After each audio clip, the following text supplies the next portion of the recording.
on, you bastard! Brought to you by supporters who probably have better taste than this schmuck.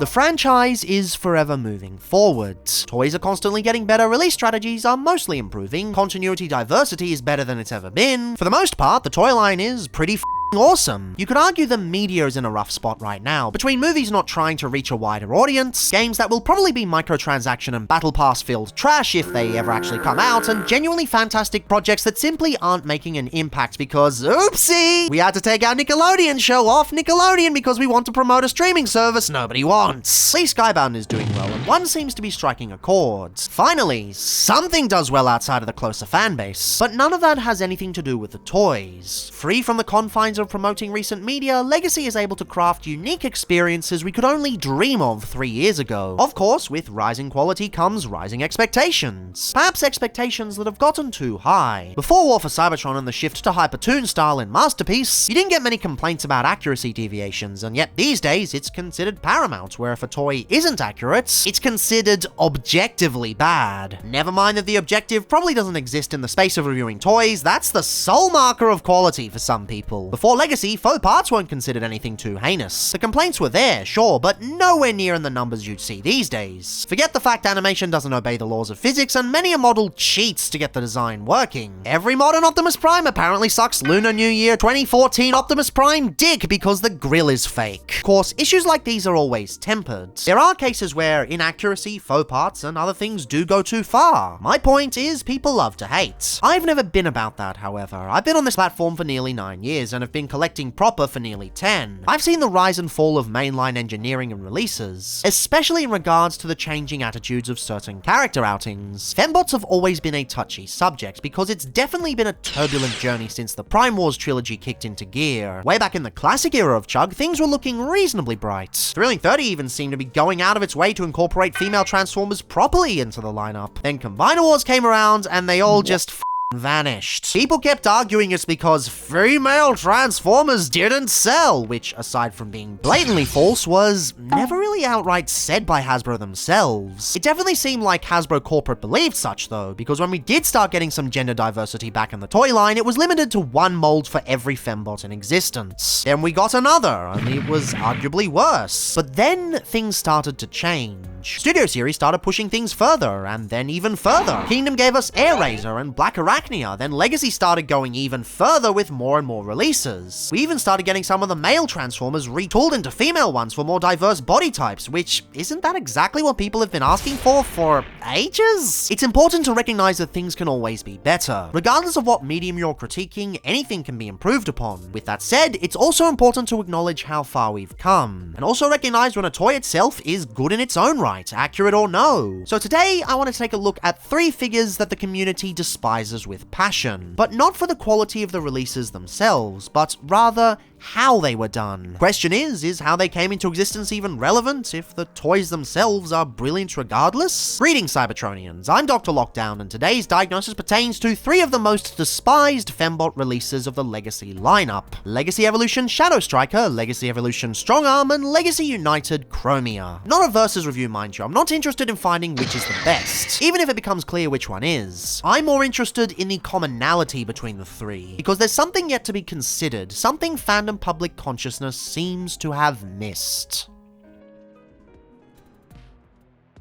In vehicle mode, these 3 all do a damn fine job being semi-facsimiles of their previous incarnations and fitting together in a united aesthetic, no pun intended. None of them are exactly replicas of the original. Well, one kinda is, but the other 2 aren't. Yet they capture the essence of these characters in these modes quite well. Going in order of release, Shadowstriker takes her Cybertronian design and does a decent job translating it to the Legacy stylings. Much like other continuity-ripped releases, this is a sort of double homage. By and large, most of the design is from the Cyberverse rendition, but the top part of the car is a dead ringer for her BotCon origins. fans. Already this has a lot of people up in arms, because many would have preferred a wholly accurate vehicle to either one or the other end of the style spectrum. Putting those complaints aside and examining the design in a vacuum, however, it is quite nice overall. The paint on the engine is crisp and vibrant, which itself is a pretty big feat considering the difficulty in painting reds. There's been many cases on this channel where we've examined shitty examples of red paints, so it's nice to see a case where they actually took the time to give it multiple coats, instead of sloppily put one on and call it a day. Similarly, the transparent red windows are gorgeous. They go for a rich, almost blood-tone pigment, so it doesn't overpower the design and works with the purple very well. Speaking of, the purple on show is a wonderful shade. It's slightly lighter than Select Cyclonus, and I think it pulls the shade off better. Be glad this isn't a Takara release, else you'd be stuck with a pajama party rendition. The purple also does a good job of showing off the details. There aren't a lot, but where they do show up, the plastic does a good job avoiding making them look fuzzy, a problem the original Siege Prime suffered from with its shade of red. I just wish there were more details on show. Shadowstriker goes for a much more smoothed look, with very few greebles visible. I kinda get that ties into the cel-shaded look of the Cyberverse cartoon, but I would have loved to have seen more sci-fi panel lines, especially on the top and sides. It's a futuristic space car anyway, so some creative license would have been very much appreciated. There's other things I wish this figure could have done as well. In fact, there's quite a few of them. The wheel clips on the side are a bit obnoxious, but you'll quickly forget about them with the lush red sci-fi wheel rims. Weird that they're a different shade of red from the engine though. Honestly, the engine shade is slightly better, and it seems like a whole lot of unnecessary extra work. The spoiler at the back is minuscule, and I would have loved to have seen a more prominent one. I do realize Hasbro is being extra careful to avoid vehicle copyright here though, and that ties into my biggest annoyance. The front of the car tapers forward, almost seeming closer to the Revenge of the Fallen release, which serves as the inspiration for her rivalry with Bumblebee from the show. Deep cut reference, gotta say. This isn't for accuracy, mind you. Both the Cyberverse show model and the original Robots in Disguise toy feature much more prominent car fronts, and it's not like the engineering couldn't have worked around it. It is disappointing to me, but I do get why they did it, or at least I can hypothesize why. We as a fandom love to joke about Hasbro getting cease and desists for making unlicensed vehicle modes of certain cars, but way back during Robots in Disguise, they actually did. Yeah, while Japan had no issues making the figure for the domestic markets, internationally Hasbro was literally told to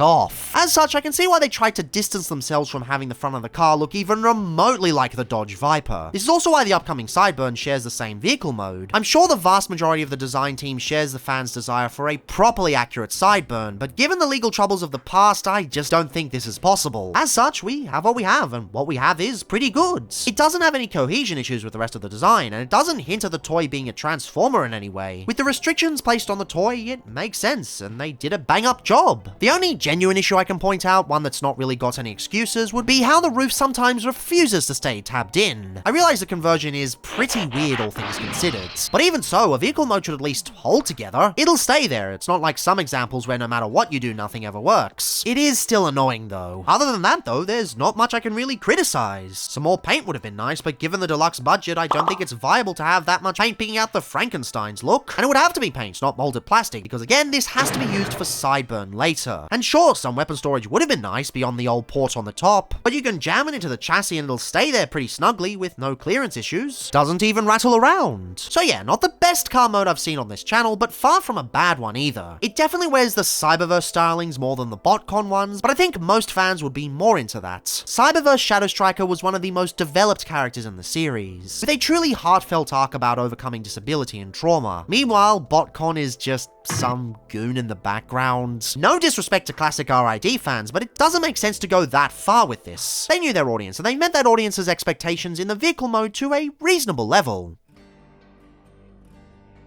Now, Shadowstriker differs from the other two figures in this review in the sense she's an original mold while the other two are retools. Well, technically Shadowstriker counts as a pre-tool, but you get what I mean. That fact led to Strongarm getting a lot more ire as far as Wave 4 was concerned. In vehicle mode, however, you wouldn't know it because this thing is near perfect compared to the on-screen design. Proportionally, it might be a smidge flatter than most fans are used to, but aside from that, it goes the full 73 yards. The front is an absolute dead ringer for the design, going further on the accuracy than even the original Warrior. This is because of two reasons.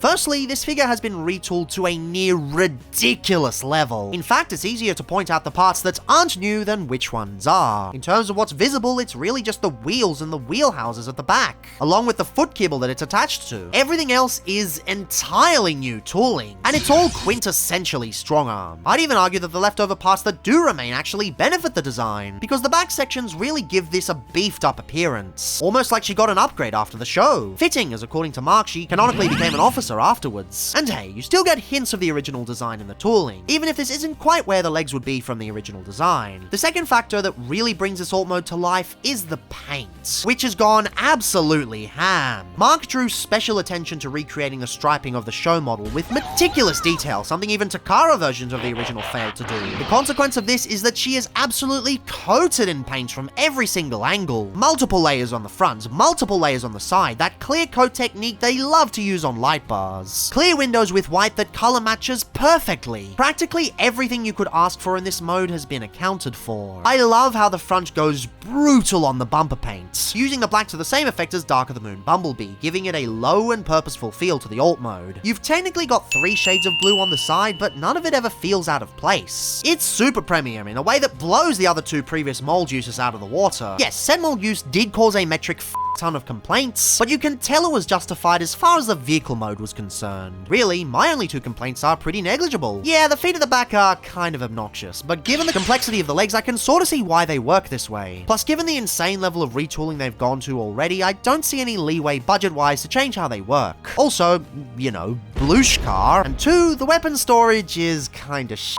It uses the typical Siege plug system, but given all she has is her pea shooter from the show, it never feels purposeful. Of course, again, weapon storage wasn't a thing on the original mold either, but I think it would have been nice to add some tabs that let it slot into existing tooling, sorta similar to what Breakdown did a few waves prior. I do find it funny that Strongarm got a bigger retool budget than Breakdown did, but oh well, I still love that figure. Regardless, this is hands down easily the best Strongarm alt mode we've gotten to date, easily blowing my current copies out of the water. I think its brilliance is best exemplified with these spikes on the back. Such a minor detail from the original design that not many collectors would even notice. Yet Mark noticed, and not only that, he dedicated specific paint budget to that section. It's small things like that, things that only a super fan with hyperfixation on the franchise would actually care about, like Animated Prime's wheel configuration or Gear's hidden Mysterion logo behind his head. Those are the sorts of details where you know they went the extra mile. The calling card that's become pretty standard for most legacy releases. Sure, corporate said they had to make her a retool, but it seems like Maha and Yamada used whatever leftover budget they had to keep chucking shit in. Throw in the stripes, throw in a completely retooled front section, throw in the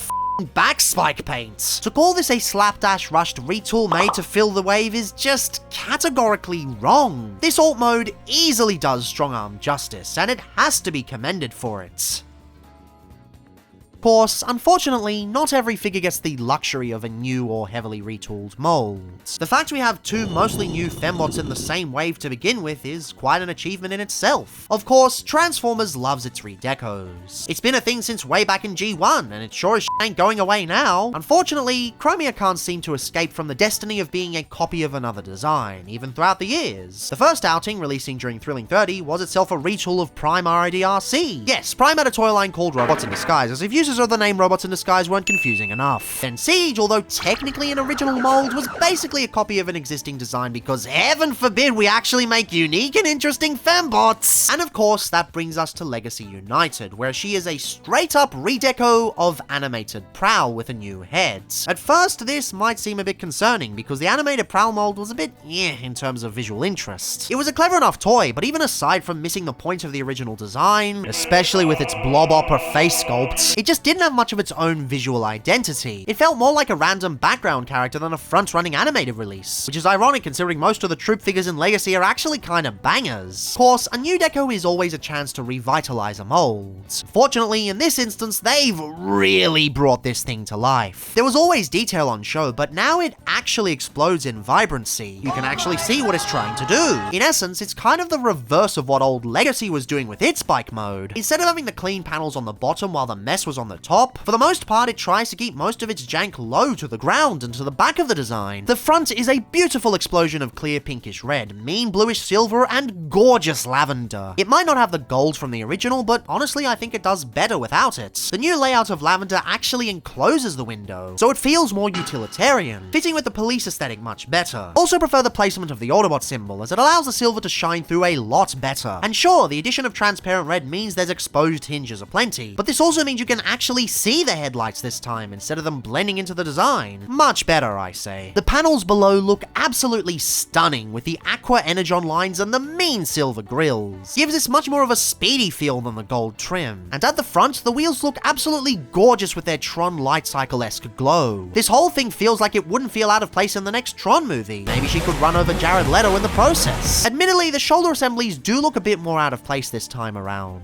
but it's easy to overlook thanks to the lovely gas cover section. They also do that Junkion thing where the back of the head becomes the speed dials, and I'm really happy we get to see that on an actually good toy for once. Moving further back, I love how the seat section comes together. Well, I'd love it even more if it actually came together. Yeah, this has a tendency to come apart, but I'm weirdly not as bothered with it as I am with other molds. Probably because the light effect they used works wonderfully. It's a shame you lose the two-tone police effect, but given how amazingly everything else on this thing does, it's a sacrifice I'm okay with. Less okay with them skipping the arrows on the side, but again, seeing everything else, it's fine. But the main reason I love it is because of how they handled the fist cavities. Yes, no more sliding sections that don't do a good job covering anything. Now we have vents, though a bit too small to make an Among Us joke this time. It's such a neat little touch. In fact, there's a lot of neat little touches throughout the figure that you don't notice without getting really close. Everything's designed to fit tightly together in a really specific way. It all makes sense, unlike her fembot predecessor. I mean, sure, I could complain about how the back is formed. It doesn't line up properly with the tooling at all, and looks really obnoxious from many angles. But like, when do bike formers not have a bit of jank in the trank? Really, when you see all the crisp blues and mean proportions, the issues presented become a lot less glaring. As said earlier, it's the antithesis of Legacy. They could have easily sacrificed this to make the bot mode perfect, as many bike formers have done before, but thankfully they went the extra mile. At least for the prowl this is based on, and hey, it at least won't crumble to pieces due to poor tolerancing like the Siege version. Hell the f*** no, we ain't doing that shit.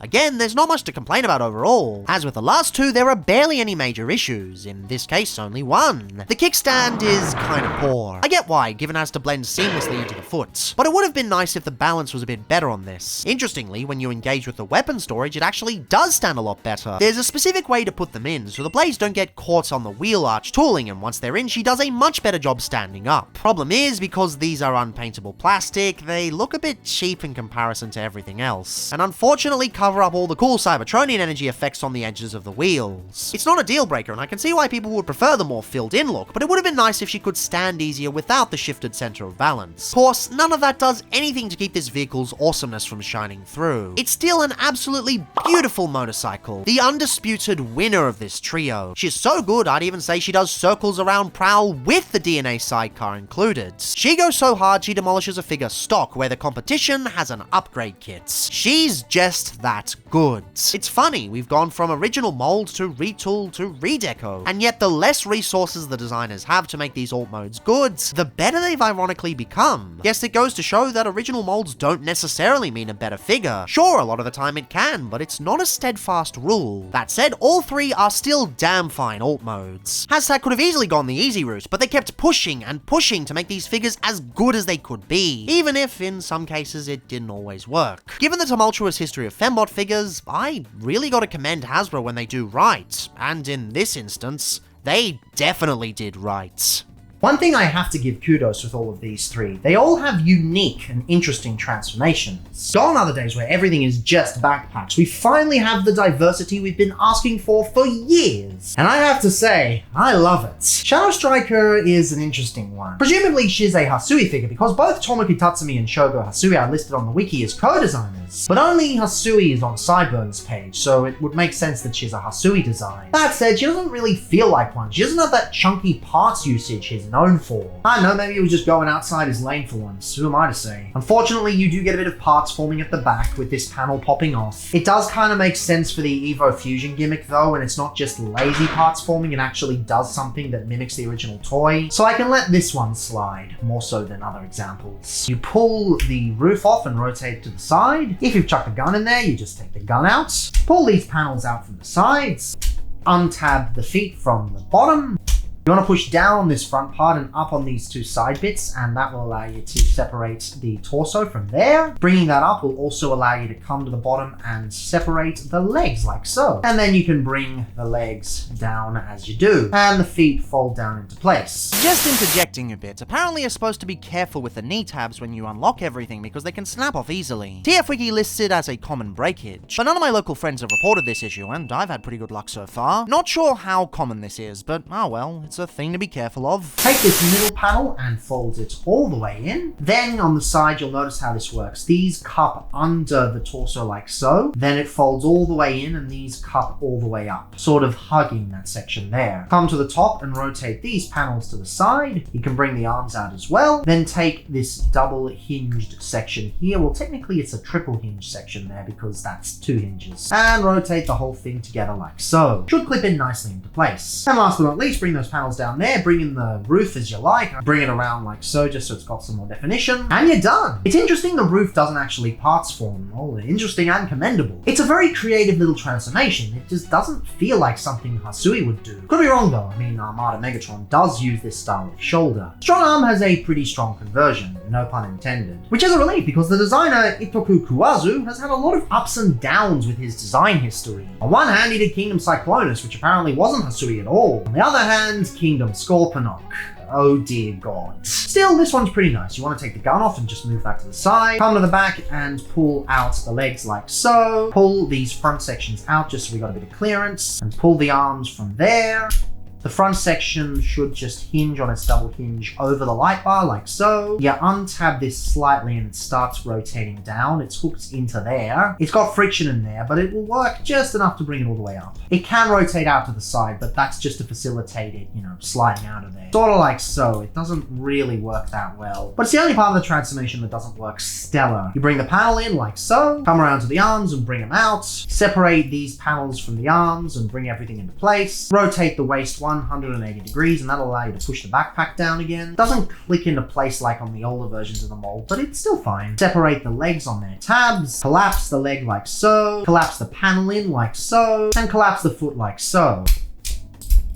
And there you go, pretty good transformation. It is ultimately a backpack former, but not a shell former. There is a big backpack and a lot does go into the backpack, but it's not entirely dependent on it.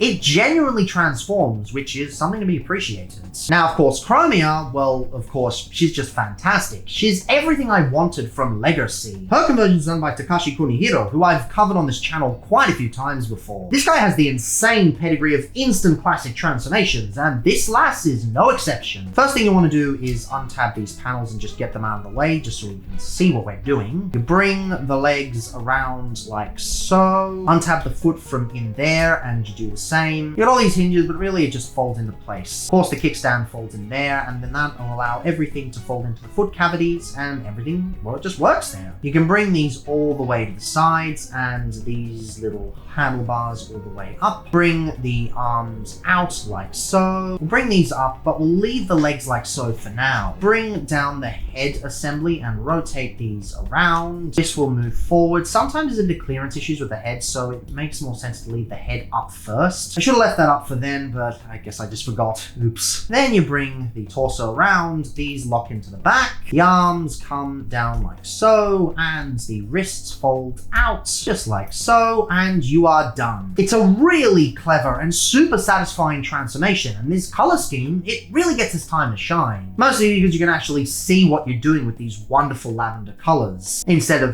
just seas and seas of black. I really, really like these transformations, but even if you don't, there's still a lot to appreciate here. They're all different, they're all unique. It's not the same backpack transformation over and over again. Even Strongarm, who has a backpack, doesn't use that conversion. I still think the transformations rank the same way the alt modes do, with Shadowstriker in the last place, Strongarm in the middle, and Chromia at the top, but they are all engaging experiences. They're all pretty good, especially Chromia, and they all have to be commended. Much like how I appreciate each of the transformations are wildly different, something not seen until they really started testing the waters in Kingdom, it's really lovely to see all of these taking on completely different body types. Sure, they can all be described as slender, but not all in the same way. You've got the Gremlin, the Special Forces, and the Scouts. Of course, none of them go for an exact facsimile of what their box claims they are, but the diversity is something to be appreciated. Never forget what we had to deal with before. I will hammer that into your head until it is crystal clear. Shadowstriker is by far the biggest departure from her on-screen model, which although attempting to go for the Frankenstein look really ran into the budgetary constraints of the show and made her go for a more goth vibe. I'd call it unintentional and subtle, but many a female fan has raved about her stylings in the show, perhaps more than the actual resident TF goth girl. And I mean, I'm not an expert by any means, so who am I to argue? Meanwhile, the Legacy Lass is a stockier and more top-heavy affair. I'd let her top me. With lanky legs crashing into hips that span 2 postcodes, then a midriff smaller than animated deluxe primes. Seriously, that thing is like nothing, and a massive hunched over torso. It's almost like this is eventually supposed to be something else. I wonder. Yeah, there's no hiding it. Much like many Legacy figures before her, the design is a double homage. The alternate mode is a near-dead ringer for the Cyberverse take, minus the Shockwave kit-bashing scarring, while the Robots is a sideburn pre-deco, much like her OTFC origins. Of course, you've got the Cyberverse colors and head, but you can tell what this is supposed to be, both now and later. Predictably, this pissed a lot of people off, but less because of Shadowstriker herself, and more because of what it would mean for the eventual sideburn. I'm not saying there weren't diehard Cyberverse fans who cried in despair at the lack of an accurate representation of the show's best girl, but the general consensus on this double continuity solution was that it only served to make both characters worse. Of course, with context, you can see why they did it. Issue 1, Cyberverse is a hard sell. You may have noticed that the 3 Cyberverse ladies we've gotten are only tangentially related to their source material, mostly using it as an excuse to bring back fan-favorite characters that happen to be in Cyberverse. I mean, Chromia isn't even the Cyberverse version at all, for Pete's sake. The designers really have to play their cards right, so making some concessions so the corporate will allow it is very much a thing I can see them doing. 2, molds just naturally have to get reused. Everything eventually becomes something else, sometimes years after release when you think they've exhausted all they can. They can't just make one toy, they have to figure out what else they can turn it into, and Sideburn is a safe bet. And thirdly, well, we've already covered it, they simply don't want to get sued again. Way back in 2001 when Hasbro brought over Speedbreaker from Car Robots, nothing happened. But when they did the Super Deco,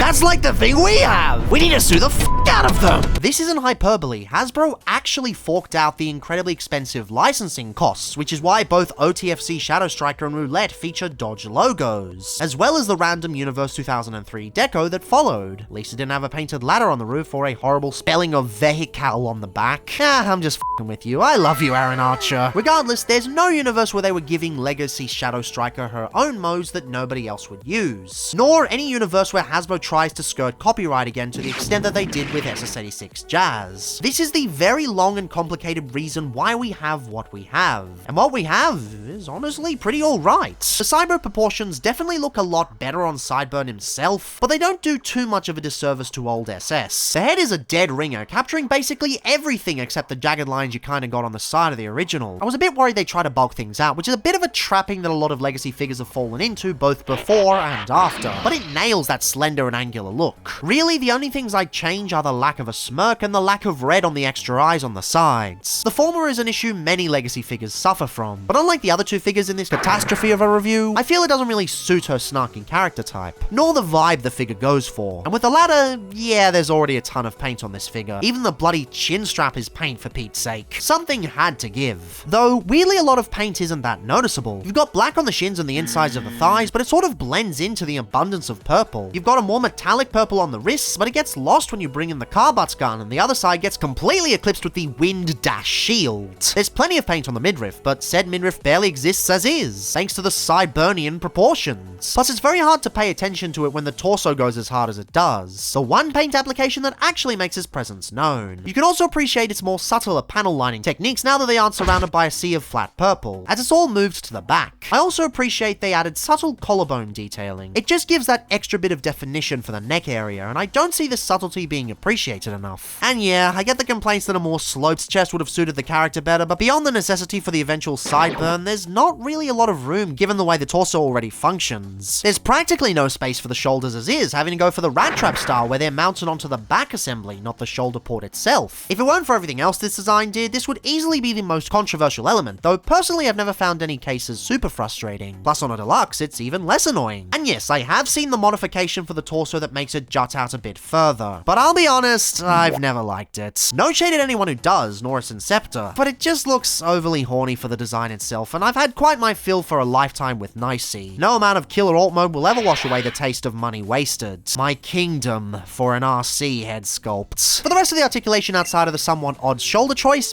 yeah, it works okay. It's basically Legacy Standard, which in any other toy line would be top tier, but like, this is Transformers Legacy. Top tier articulation is like the base level. It's more weird when something doesn't include the awesomeness of a waist swivel or an ankle tilt. Accessory-wise, she's basically got the whole sideburn arsenal. We've got the entire roof of a car on her arm, which works really well as a riot shield. Doubly so considering this isn't a parts-forming panel. No, it just works as part of the transformation. According to Firebite, this part can break if you're not careful with it, but I've had pretty good luck. Just, if it falls off, take note of the fact the two sides have deliberately different peg sizes that correspond with different halves of the hood. Probably would have made them the same to avoid breakage issues like the ones Byte had, but what can you do? I do wish the back panel did the same, but I sort of get why it didn't. The modern design team proved once again that Evo Fusion is the best gimmick, because really it's just an elaborate ruse to sneak in classic toy functionality past corporate and retail under the guise of a unified gimmick. In this instance, it's the original sideburn gun mode, formed by bringing these two together. Well, okay, it's actually a merging of his two existing guns, but I think it's really neat that they included this. And hey, at least it beats the melee weapon mode. Yes, this is an official thing somehow. Don't ask, I don't know either. Of course, if you don't like one of them, you have a spare port on the back for storage. Can't say I'm a fan though, she looks weirdly naked without the car door hood. Maybe it's just because that's how I always mess with her, but yeah, whatever. It's an unintrusive back thing that you can ignore entirely. Who cares if the back panels slipping out don't do anything to the silhouette when they really should be an awesome feature? It's Shadowstriker, she doesn't need that. In the end, I don't think Shadowstriker deserved a lot of her hate. There's a lot that could have been improved, but it's not like they really had the resources to do so. And for what it is, yeah, she's a solid enough figure.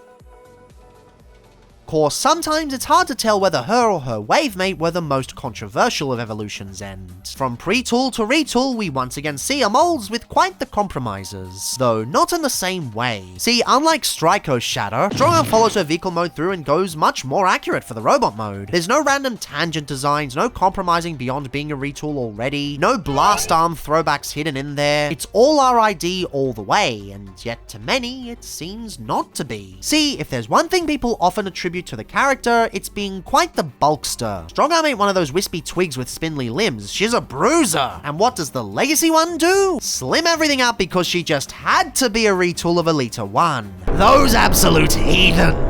To an extent, I get where this came from. When you take a look at the original toy of RID 2015, or rather, any original toy from RID 2015, the shoulders are pretty wide. This has led to a lot of fan interpretations putting Strongarm in the same category as, say, Striker or Clobber, body type-wise. There's also this, but, like, we don't talk about this. You don't get it. It's classic internet comedy 101.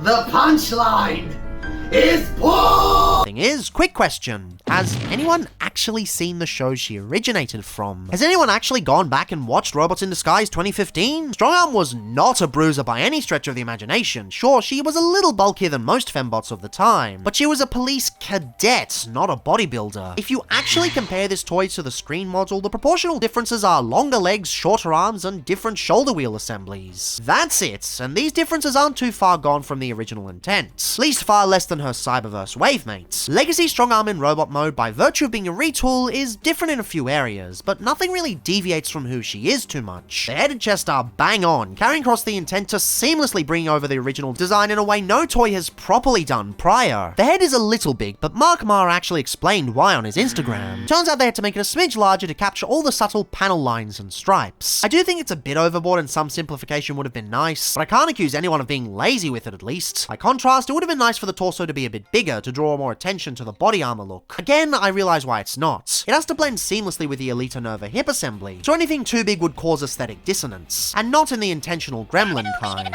It's worked, of course, because despite the bottom half being mostly Elita bits, none of it seems out of place. Will say though, I always found it kinda dumb that this mold family has a sculpted butt crack on the back of the waist. Beyond not making anatomical sense, it just feels a bit gratuitous. Yeah, I know some people are gonna say male transformer body parts, male sexualization, yada yada, but no, it's not the same. Don't try to convince yourself it's the same, because it isn't. Nicey isn't the same as Earthrise Prime. That's just false. I've always really liked how the legs come together on this mold family. It's a simple and effective slide that leaves few parts visibly unfinished. If I had to ask for an improvement, there's a real lack of blue on this part of the body. Once you get past the torso, it sort of vanishes into the ether, hidden to the sides and back. It's emblematic of the Scream model, sure, but when you've changed the shoulders to be predominantly white, I feel there should be a balance on things. Of course, I don't see how they could have pulled more budget out of their ass to do this, considering how much paint they've slathered the alt mode in already, but it would have been nice. Now, one thing people always debate over this mold is whether or not she's a backpack former, like many of the older style fembots were. Strongarm wasn't saddled with this debate as much, due to the mistake and concerns surrounding lack of accuracy kinda taking the reins on the conversation, but Elita 1 and Minerva definitely did have to deal with it a lot. And yeah, she does have a substantial backpack. It folds up pretty well, but it is there, and it is formed from a good chunk of the vehicle mode. But at the same time, so are the legs, and the arms, and the shoulder pylons. She's no more a backpack former than many of the Studio Series offerings we get these days. There are probably better ways to do this, but that would likely sacrifice the integrity of the design. Besides, this is a deluxe, so we're dealing with a limited pool of resources. As far as I'm concerned, it's fine. It even manages to hide out of the way quite easily, so it doesn't cause clashes with the waist swivel. The rest of the articulation, again, works predictably wonderfully. The ankles are a bit annoying as they clip into place and don't really offer much support in many poses, but it's far from the worst example I've seen. Even the shoulders keep to themselves, though this is the one part of the design I genuinely don't like. It's not like they get in the way of anything, but compared to the rest of the design, they unfortunately feel like they're just tacked onto everything else. Maybe if they weren't so far forward so they didn't look like a Revenant from Doom 2016, or maybe if they were just a bit wider, they not look like they were floating away from everything else with the figure. But as it stands, they're the one thing that feel like they don't belong. Doesn't help that they tie further into the abundance of white. Yeah, I think toy hacks is definitely going to be a thing later down the line. Accessory-wise, things are kept simple with the pistol she had in the show. Some of the details have been approximated for the sake of stability, as it is cast in clear plastic, but it's close enough. Not bad for basically the first time she's ever been given her proper weapon. The crossbow she used a bit later would have been nice, but that locks this tangent retool out of future reuses, so I see why they didn't do that. The alternative is Ninja Star Chromia, so I see why the choice was made. Strongarm is a very fun little deluxe, and it warms my heart immensely to see such a recent beloved character get this much care. Not only have they spared no expense beyond the stipulation of being a retool, but they've also done it now, not 30 years from now when they've done G1 a few more times over again. G1 is great, seriously. We just don't need only G1 and nothing else. We can have multiple kinds of awesomeness side by side, and that's why Legacy rules. But on the topic of G1, one figure that really needed a redo was Chromia. I've already gone over the original Siege version in the War for Cybertron video, but by god, this thing was just the bottom of the barrel when it came to pre-Legacy fembots. Or at least it would be if it weren't for RC. One thing that baffles me is that the controversy surrounding the Legacy version has started a smidge of revisionism on this period. A select few people are going around insisting the Siege one was always good, simply for the fact it's not a retool, and no, I will not stand for this. Firstly, I don't care how disappointed you are that she's a redeco. That doesn't automatically make this brittle, under-engineered piece of shit any better. And two, can she even be considered original when she copies her conversion wholesale from the worst Prime Wars Trilogy Deluxe? Okay, second worst. Okay, third.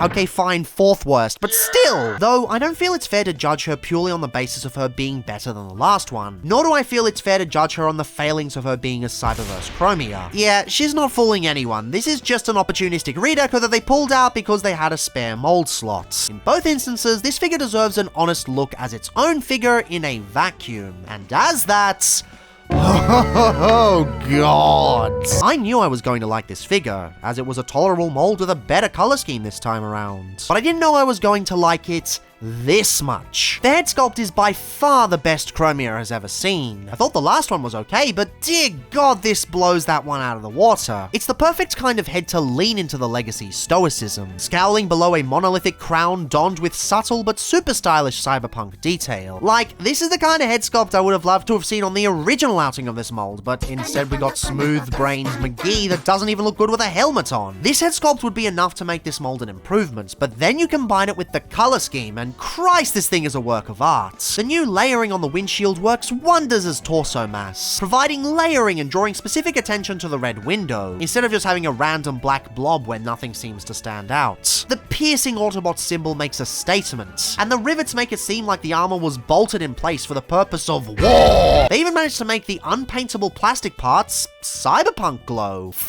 Cyberpunk glow, how genius is that? The arms are perfectly proportioned, mimicking elbow guards for a cyclist, but also feeling cohesive. They've expanded the striping to recontextualize it as more armor plating, and with the returning bluish metallic whatever pigment, it works gorgeously. Though sadly you do lose some of the extra arrow detailing due to budget reallocation, but I'm gonna be honest, I don't think the red is that good anyway. It's not quite Zeta or MP52 levels, but it's a bit sloppy and feels like it could have used another coat. Not really seen throughout the body though, so it's not that obnoxious. The back wings are such a lovely addition, sort of reinterpreting the animated collarbone detail as an extensive backpack. It's purely done for engineering concessions, but either way, it's such a cool stylization choice. Honestly, there's not a lot that's really interesting with the original G1 Chromia design, or any of the later ones. At least not things that can be attributed to other molds anyway. And yes, this is very much a different character transplant thing, but it's just something I can't see the character going without now. Like Shadowstriker's torso, or Starscream having wrist mounting for his null rays as an option. Of course, you can fold them down if you want to ignore them, but why would you? Why would you want to ignore such an awesome feature? Why make your toys worse for the sake of G1 accuracy? Surprisingly, the legs might just be the best part of the figure. The thighs look a bit bulbous by virtue of Kunihiro misunderstanding the intent of Santa Lucia's concept art, but in this gorgeous lavender they work far better than the scraggy pants of the old Prowl release. And below that, it just becomes pure bike former perfection. The gorgeous wheel pigment carries through to the knee spikes, creating that extra level of cohesion. All of that lovely Tron lighting from the previous mode returns. If you remove the ninja stars, they even become a salient feature. Not only do the feet incorporate the vehicle detail well, but they're also super sturdy. We're talking Tetrajet levels of motion here, with all of that extra foot movement making any pose an absolute breeze. In fact, the articulation overall is quite stellar because of said legs. Due to all the transformation joints, she can basically stand however she likes. It would have been nice to use the animated Optimus ball joint wrist system to give her wrist swivels, but everything else is fantastic regardless. As far as the figure itself is concerned, there's basically nothing I can criticize. It's a borderline perfect deluxe in terms of paint, engineering, proportions, sculpt, articulation, and build quality. The figure itself is one of the best deluxes the line has ever produced.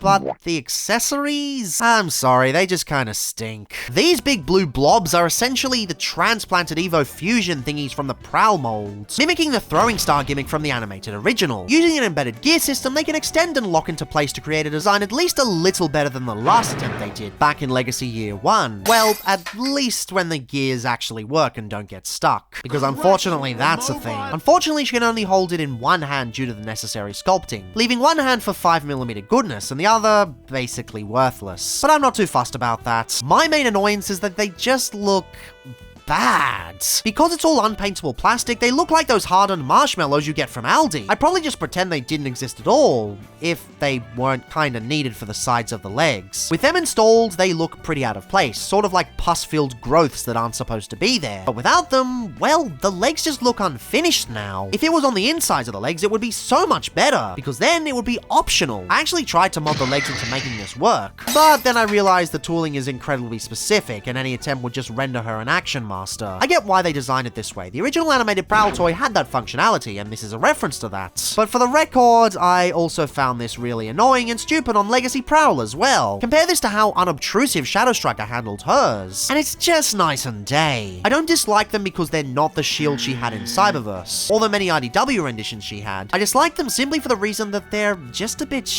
We were so close to having a truly brilliant figure on all fronts, and the accessories unfortunately bring her down just a bit. But there's no way I'm going to discount a whole figure just because the accessories aren't up to par. Just like how I won't because she's inaccurate. To ignore the rest of the robot mode, the transformation, the alt mode, everything else, that would be a grave oversight. Despite what the box says, this is not Cyberverse Chromia. This is just a Chromia, an opportunistic redeco because they had a slot open and needed something filled. But instead of lamenting what this figure could have been, it's important to recognize what this figure is. A masterwork that absolutely demolishes the previous two outings. She's the kind of figure where, sort of like Armada Optimus Prime, I'm playing on a gig and all I can think about is going home and messing with her. Probably because I picked her up on the way to said gig and unboxed her just an hour before. When you compare this to, say, the upcoming Slipstream, there's an extra level of care that just isn't present elsewhere. The head fits the body, the torso works in its own context instead of pretending to be something else. Both kind of have lackluster accessories, but there's more to get excited with on the Chromia front. It doesn't feel like a compromise, it feels like an undeniable triumph. Yes, I'm feeling down for this announcement. Can you tell? If you look back on nostalgic redecos, many of them were opportunistic at the time. Product has to be put out, so we gotta come up with something. So they did, and it happened to be amazing. If reusing molds makes fembots this good, then please do this again for the other crew members from the Search for Alpha Tryon. Long as you don't touch the blur mold again. That would be a bad idea, let me tell you. Also, the idea that they're retools simply because they're fembots isn't exactly true. Shadowstriker was first, with Sideburn coming later. Windblade was an original mold, and there's bound to be several original molds later. Plus, retools are just a natural part of Transformers release strategies. It's not something that's specifically applied to fembots. Not some random concession made because of some outdated Female Transformers don't sell. mandates. We haven't been past that phase for long, but we are past that phase. It's important to recognize change when it happens, and we're living that change right now. None of these three fembots are exactly what people desired them to be. One's a double homage pre-tool, one's a pretty hefty retool, and one's just a straight up redeco. In the eyes of many, that's enough to write them all off and pretend the originals were somehow better, which still baffles me. Them not being entirely original is fact, but that doesn't make them bad in any way. Shadowstriker is easily the weakest of the three. Not that this is a competition, but she's still got some really clever engineering under the hood, and she still captures the unmatched vibe of the Cyberverse character. Representing media outside of G1 is a tumultuous affair. Corporate is still under the belief of 80s nostalgia reigning supreme. Just see how many times they try to shove G.I. Joe down our throats. Non-G1 figures often have to make more sacrifices to prove themselves. Because of this, a lot of said sacrifices make sense. Much like with the previously reviewed Breakdown, even though he was G1, the Western designers were saddled with working with what they had, and I'd say they did a pretty good job. Maybe this will lead to more outings later down the road, but for now, I think they've done a bang-up job, and I can't complain much. Strongarm takes the middle spot. I think a lot of your enjoyment will come down to how much you like the character. A lot of issues people have are things that are categorically false, but she also pulls just shy of going above and beyond. If you despise Strongarm, and I know a lot do, you'll probably still find enjoyment, but not enough to win you over. If you're a fan though, she's quite excellent, and well worth picking up the package refresh due out shortly if you haven't got her already. But then you have Chromia, which, beyond finally giving me a good version of the character, excels in nearly all areas. If it weren't for those pesky throwing stars, this would be peak bike former territory. In fact, it still is peak bike former territory. Unless you're absolutely dead set on accuracy and nothing else, to the point where you genuinely prefer SS-102 over mainline Revenge of the Ball and Prime for that reason, this is a must-have. She blows Prowl out of the water, she blows all previous Chromias out of the water, she even blows previous Legacy bike formers out of the water. Hasbro has done a lot of learning with these three, pushing the boundaries of female Transformers engineering, and delivering, once again, what we've been asking for years. Good and consistent fembots. And well, after an eternity of advocacy, the future is now. Could it be better? Sure, but everything could be better. Vector Prime could be an original mold, Armada Prime could have his Minicon, Legacy G2 Menasor could actually be done instead of going silent. But things are already better. Things always continue to get better, at least on the current trajectory. Life could be better, but right now, it is very good. But as always, fandom public consciousness is a conversation, so drop your thoughts on these three and, by extension, the state of fembots below. Are these doing what you wanted? Is this current standard acceptable? Or is accuracy the one true moniker of Transformers design? So these three are the worst figures imaginable. Or perhaps I'm missing something entirely and they're somewhere in the middle. I don't know, I'm just a dude. And as always, remember, there's a context for everything. Till next time!